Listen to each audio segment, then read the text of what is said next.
we have a session on Azure Landing Zone, your first step in setting up your Azure for Enterprise. My name is Hassam Mohseni. I'm the program manager for Microsoft Reactor in Abu Dhabi.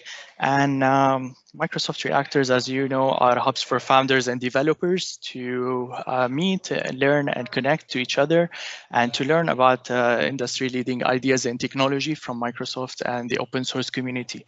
It's also home to the Microsoft for Startups program with a diverse mix of hands-on workshops, expert panels, and community events. There is something for everyone. Check out our calendar of events on meetup.com and join our coming sessions. Our speaker today is Mujeeb Mohammed. Mujeeb is a cloud security architect at GE in Dubai and will be connecting with us today to share his expertise on today's session. Thank you, everyone, and I will hand over the presentation now to Mujeeb to start the session. Thank you, Hassam. Hey, hi. Thank you, everyone from different time zones joining in. I'm Mujeeb Mohammed, as Hassam introduced. I'm a security architect working with GE. In today's talk, In today's talk, I just want to share my experience on setting up a sample or a simple landing zone to start migrating workloads to the cloud. This is my experience with one of the recent landing zones which I have set up to migrate applications to a very specific region in Azure. So deriving from the experience, I just want to share a few steps, in fact, 7 or 8 different steps, especially from the security perspective, which each one of us can follow while we start on our Azure journey on setting up a landing zone and before we start migrating something to Azure cloud. We just want to have this basic infrastructure ready. So a landing zone is a concept of cloud adoption framework. So if you read through the cloud adoption framework, it defines the landing zone in a much more detailed way. I just want to simplify the complexities of the landing zone. So if you are really looking forward to something really at a deep level or really at a complex level for if your enterprise is huge, this talk is probably not for that. It is just for a basic introduction of a landing zone. Just want to set the expectations there. So a landing zone is when you set up a multi-subscription Azure environment in the cloud. Say, for example, you have an organization, you have few departments in your organization and they want to adopt Azure. And as a cloud administration team or a cloud platform team, you want to set up a basic cloud or Azure infrastructure for them.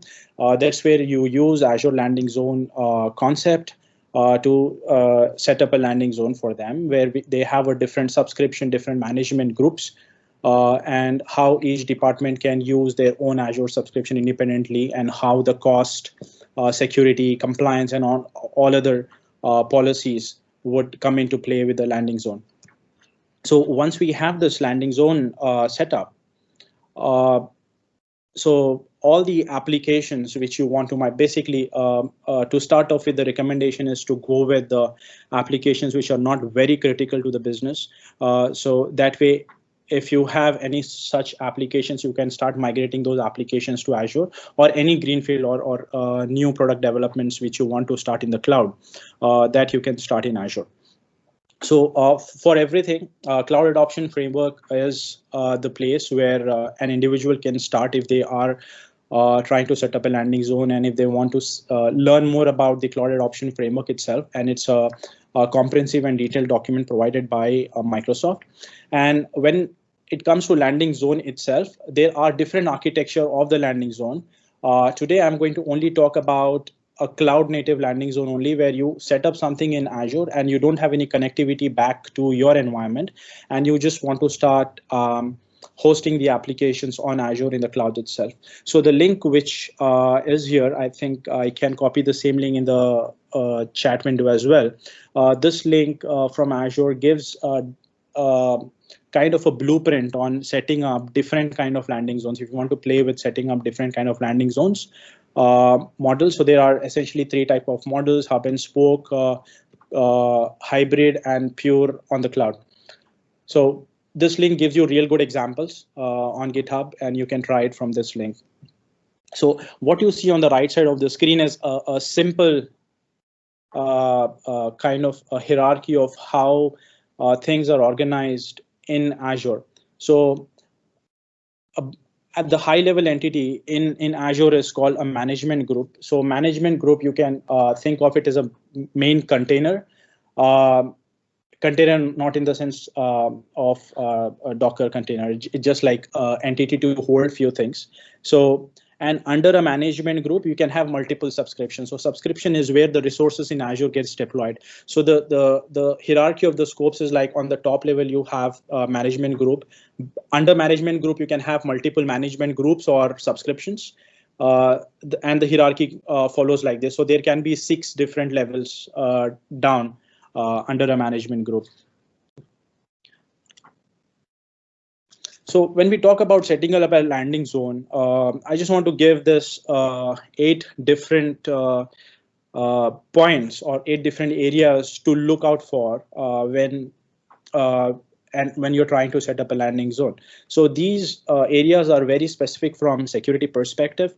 So I'm not considering a lot of things from the architectural perspective, but so once these things are sorted out, I think it is good even from the architecture perspective as well.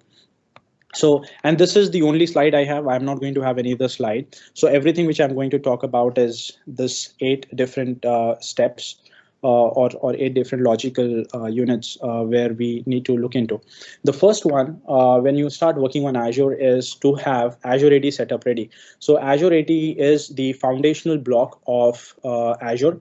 So it is the Azure Active Directory, which is very different from on-prem Active Directory. So don't compare them just because the name is Active Directory. So think of Azure Active Directory as a pure cloud-based identity management service. So first you have to set up Active Directory. So usually the best practice while setting up Active Directory is you have to first, the purpose of Active Directory, Azure Active Directory, is to have users there who can access resources inside Azure. So either you can create resources or your own in Azure Directory, Azure AD, or if you already have an identity provider in your organization, you can link it with the identity provider. So you can do a federation with the identity provider back home, and that way you get all the best practices you already have in the identity management space in your organization. So you do it natively in Azure AD if you don't have a process, or fall back to the existing process using federation. Okay. The second thing which is recommended, say for example, if you're not using the federation with an existing identity provider in your organization, is you have to enable multi-factor authentication on Azure Active Directory just to protect, because identity is I would say the first point where an attacker would compromise the whole system. So identity is something which is really critical to be protected. So the bare minimum recommendation on any cloud provider is enabling multi-factor authentication. So Azure recommends individuals to enable multi-factor authentication for all the users on Azure Active Directory.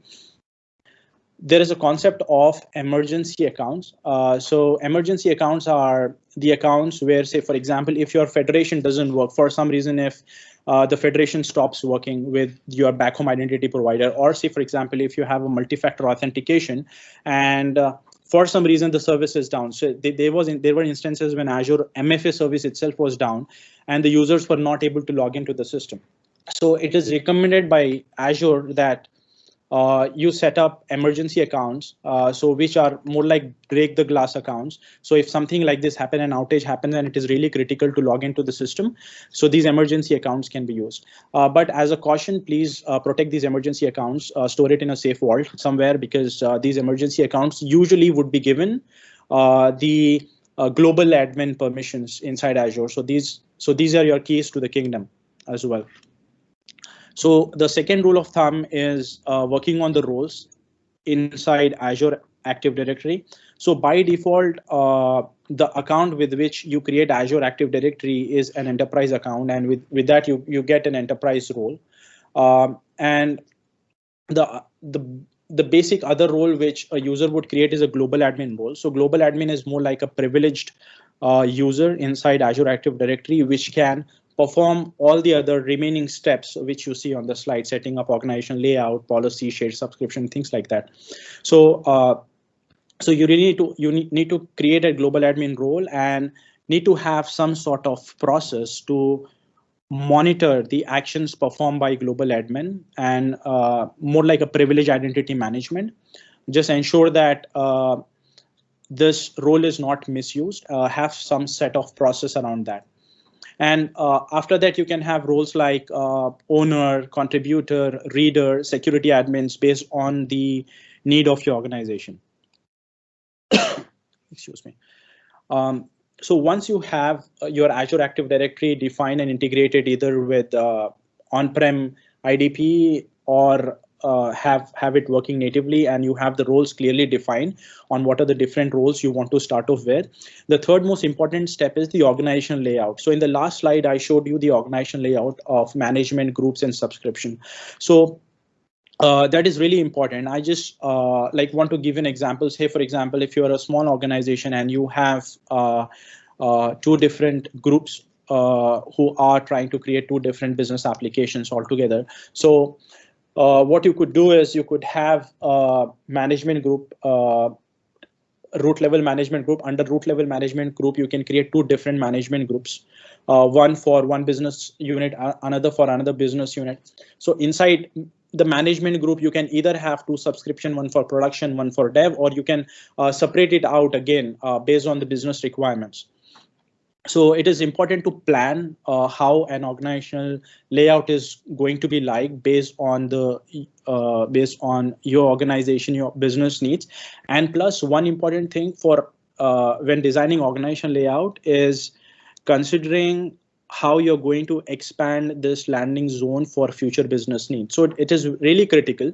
So for this, my advice is to refer the existing architectures which are provided in the link here on the GitHub. So just refer these three different kind of architectures, and there you'll get an idea of how do you have an organizational layout.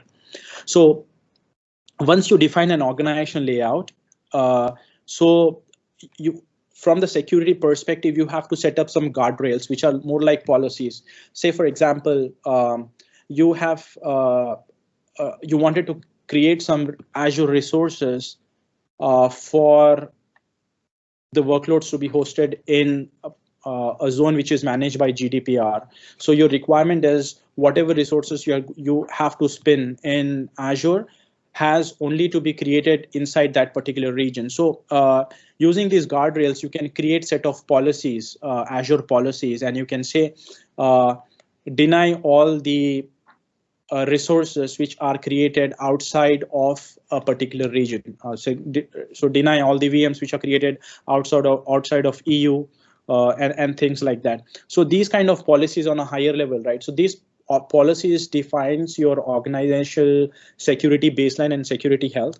So your team can work with the organizational cybersecurity team and business stakeholders to define what are the critical elements. So these policies can be security policies. These policies can be resource specific policies. Say, for example, you don't want to allow engineers in your team to create VMs with a very high configuration, maybe GPUs and things like that. So you can restrict all those things using the policies. Or say, for example, you want the tags to be applied on all the resources which are created. So plan it accordingly. And once you have organizational policies identified, so one best practice with organizational policies is the organizational policies can be applied on the management group level and on the subscription level. So if I go back to this diagram, so an organizational policy can be applied here, or say, for example, management group, which is IT, or it can be applied very specific to an EA subscription down under. So this is where you really need to plan. So the recommendation is all the common policies which are to be applied across organization would go at the top of the hierarchy where you enforce those policies. And as you go down below the hierarchy at the management group level, you apply, say, for example, if the management group is for a specific business in your organization, you apply those business specific policies at the management group. And at the subscription level, you can apply subscription specific policies. Say, for example, if you're running a production subscription, you want to ensure that all the resources which are created inside the subscription are tagged with something called prod, things like that. So once the policies are created and you are at this level where you're creating different subscriptions below. So subscription are the place where actual resources inside Azure would be created. So once you're there, so one of the best practice in Azure is to create one common subscription, which is called a shared subscription, apart from your workload subscription or the business subscriptions which would be created. So the purpose of shared subscription is to host the common shared services across Azure. So one common shared service is distributed denial of service protection in Azure. It's an expensive service, which is like around 3,000 USD per month. But what it says is once you enable DDoS service, you can use it for 100 public IPs in the same 3,000 USD cost. So it's important that you take the service away from creating it in a specific subscription to a common shared subscription, so that all the subscriptions can refer to this particular shared subscription service. So similar with, say, for example, if you want to set up a firewall in your organization and you want, so firewall is more like a common resource which would be used by all the different subscriptions and applications inside the subscription. You can create those firewalls, maybe next gen firewalls, which is there in Azure Marketplace, or log analytics workspace. So say, for example, you want to collect all the resource log and you want to pipe those resource log to a shared SIEM system. Okay, so for that you need to create a common log analytics workspace and you try to push the logs here. And this log analytics workspace also is helpful for Azure Security Center. So Azure Security Center is more like a kind of a security monitoring tool inside Azure, which looks at the health of your Azure resources from security perspective. So you can channel all the logs from different subscription into this common subscription, and you can tie that up with Azure Security Center. So once we are done with the shared subscription, the most important service in Azure from security perspective, which I would say is the Azure Security Center. So it comes in two tiers, free tier and the standard tier. You can start with the free tier, or you can use the 1 month free package of the standard tier just to ensure that it pipes everything from all the resources and shows you the security health of all the resources which are running inside Azure. So after the Azure Security Center is set up, another important thing is how do you lay down your network topology and connectivity. By network topology, I mean, what type of architectural designs do you want to have? Have something like hub and spoke model where you have all your shared services inside a hub, and spokes are different subscription which consume these shared services.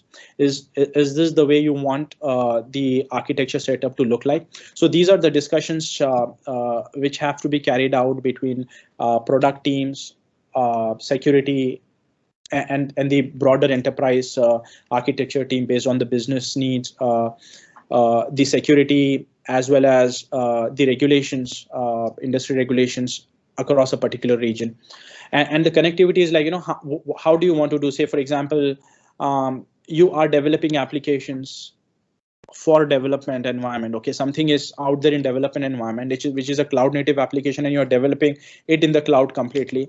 And you don't want this development application to be accessed publicly by somebody outside, because everything in Azure is hosted publicly. And this, say, for example, this is a web URL and you don't want it to access it publicly.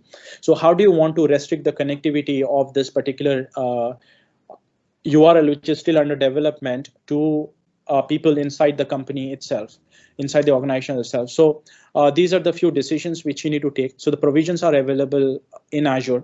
So something to think about on the connectivity front, especially the example which I gave around securing the development environment. So after all this, I think the most important part which is missed out when we are initially setting up a kind of landing zone is the incident response.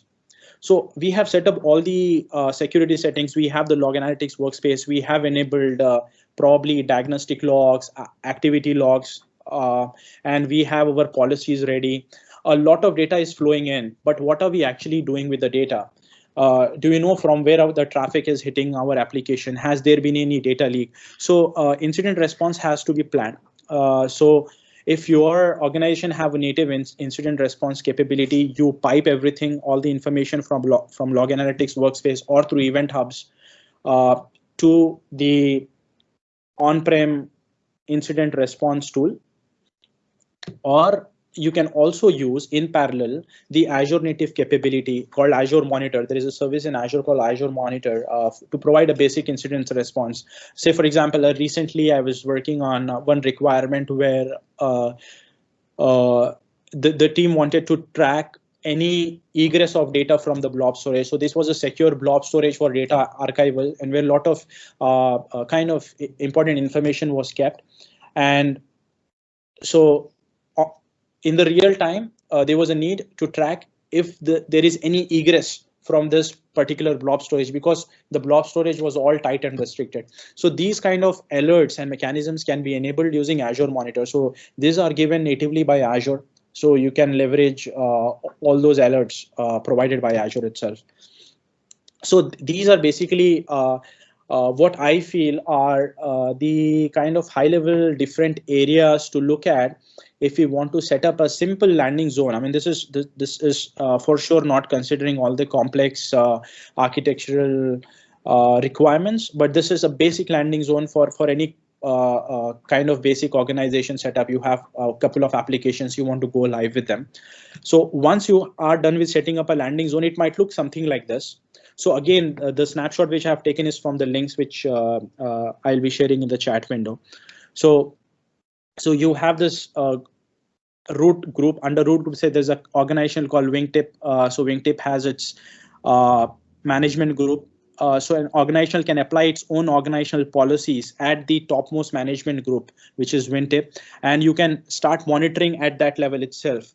And you can have security center. So just because you are using those shared subscription, you are piping in the information or the logs from that. So all that information you can see it on the higher management group. So for example, the security administrator for your organization, the platform security team and all can monitor things at this level for the compliance, for any security or incidents which are created in your Azure environment. So similarly, you can have policy at very specific levels. And so this is an example of a shared subscription. You call it management subscription as a shared subscription. And this is one typical subscription. The landing zone subscription is for hosting your workloads in the cloud. So once you have a management subscription, you can push all the kind of common services which you want to leverage across log analytics workspace, which we have created to pipe logs from all the different subscription to one particular workspace. From there, it might eventually be extracted out to a SIEM tool. So you can store all your secrets in a key vault in the common subscription, and all the other subscription can access the secret, so that there is a tight monitoring of who is accessing the secrets from the key vault. Similarly, you can have storage accounts to dump in a lot of data, maybe for archival, or if you want to archive some log data as well. So you can just put it here in the storage account. And the landing zone subscription is your typical workload subscription, where you are creating resource groups and you're creating resources and your applications are running inside it. So this is it on the higher level. So if you have any questions, which I have not seen, if there are any, I can just answer them.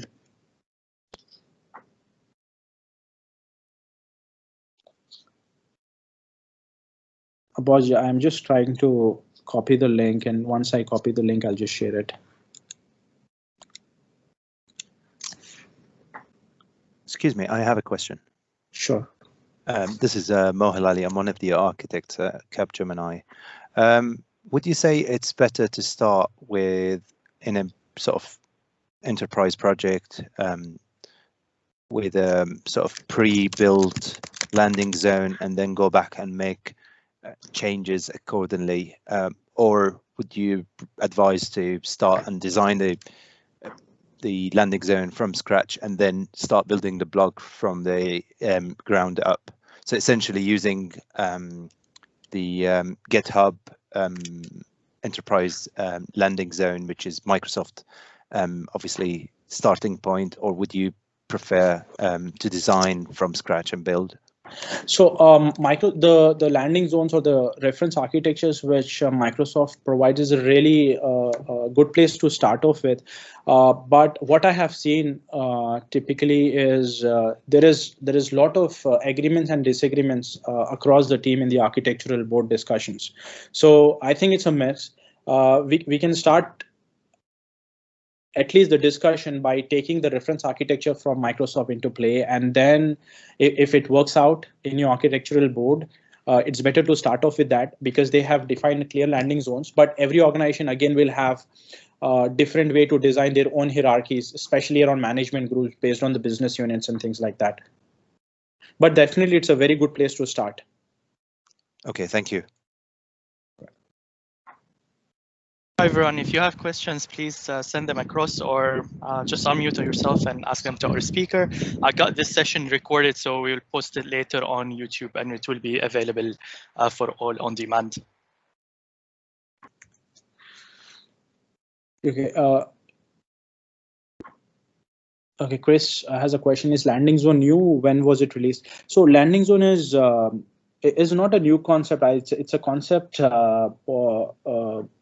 provided, I mean, for any cloud provider. So it's I'm not sure if they have renamed this term called landing zone very recently, but it has been there on the documentation for quite some time, and it has become an industry standard now to call the setup of your any cloud environment as a landing zone. Okay, what's a shared subscription? So the shared subscription is a subscription used to store common set of Azure services. I gave you an example of distributed denial of service from Azure. So it's a service provided by Azure. So my personal experience, I think the way I started using that service initially was just to enable DDoS. I was enabling that service in every subscription because I did not read the documentation properly. Perhaps the documentation was not clear. So when I started looking into the service and the cost, then I realized that, oh, this service is not a service to be created for every specific subscription. So services like this can be moved out to a common subscription, so which can cater to multiple subscriptions together. Say for example, if you have maybe up to 100 different production applications running and they have 100 different IPs, public IPs, you can use one single DDoS protection plan service, and you can keep that in a shared subscription and consume it from there. So this is more from a billing perspective. So you have created a shared service, shared subscription for providing common resources, so the billing would be easier and this particular service is not duplicated across.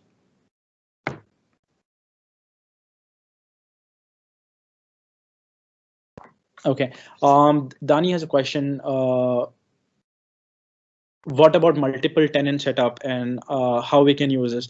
Dani, I'm not really sure because I have not done it, honestly, multiple tenant setup. But if I directly fall back what landing zone is, the concept remains the same of how do you organize resources logically into different groups together.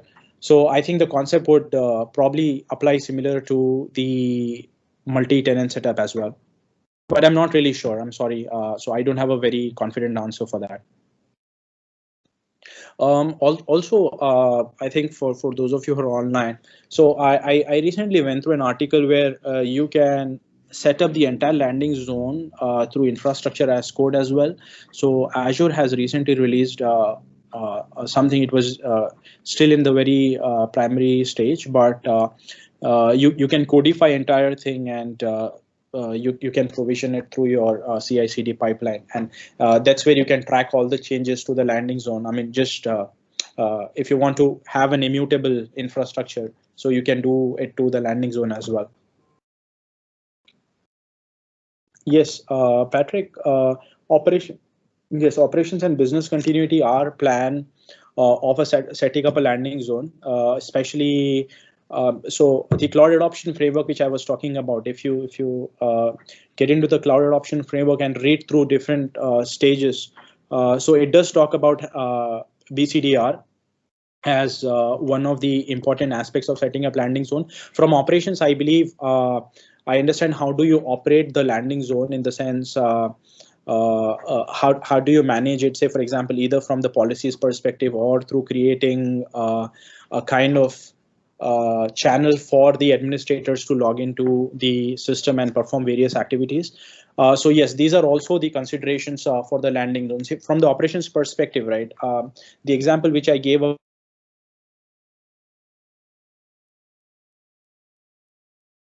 the SIEM system, so it has its own nuances. If you try to get into it, how do you pull the sys logs? What do you do with the diagnostic logs which you get? So you need to create a separate infrastructure for this using event hubs and things like that. So yes, it has to be considered while setting up the landing zone, and these are the nuances of it.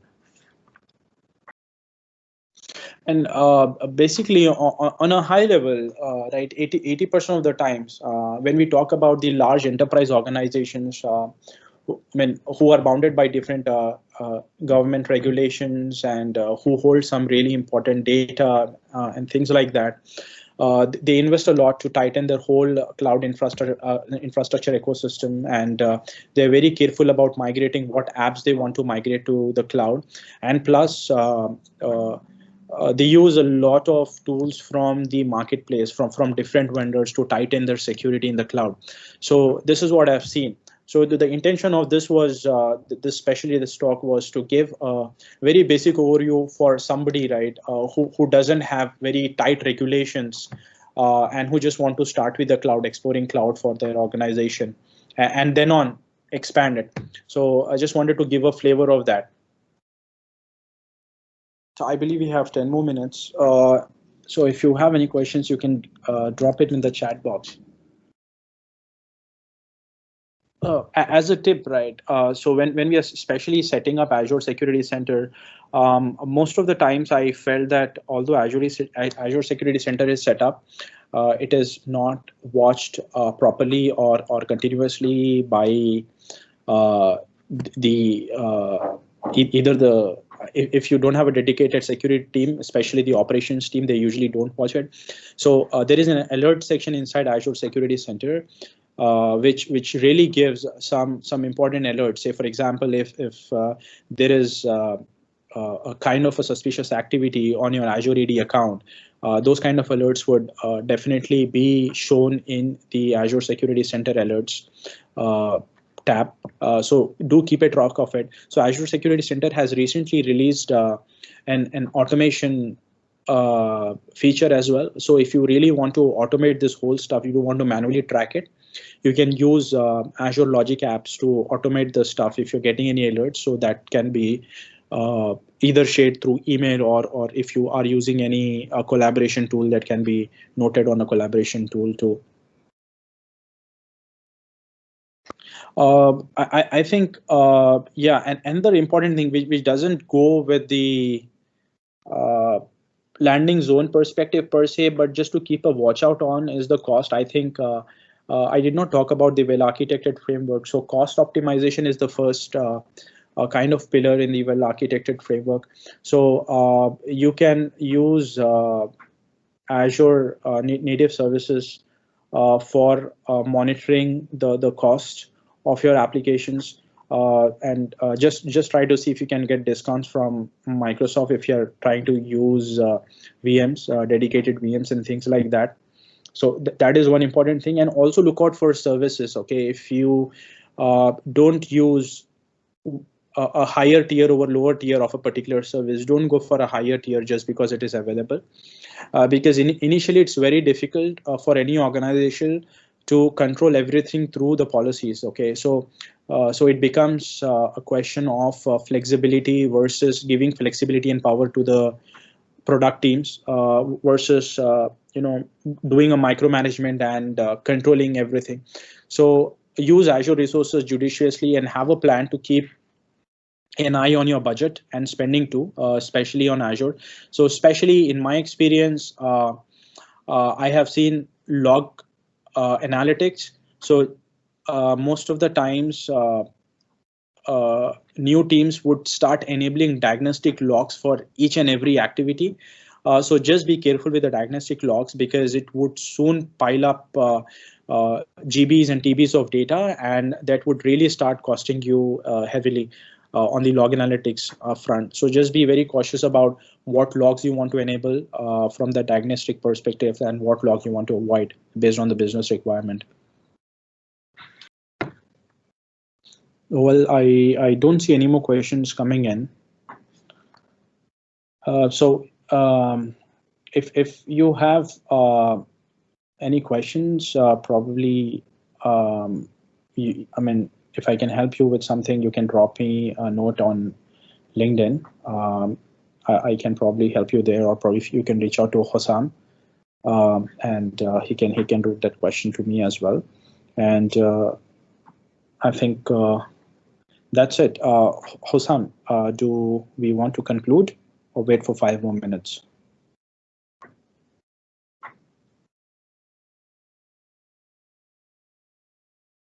Yep. Thank you so much. I appreciate you all joining the call, and I enjoyed talking to you. And thank you so much again.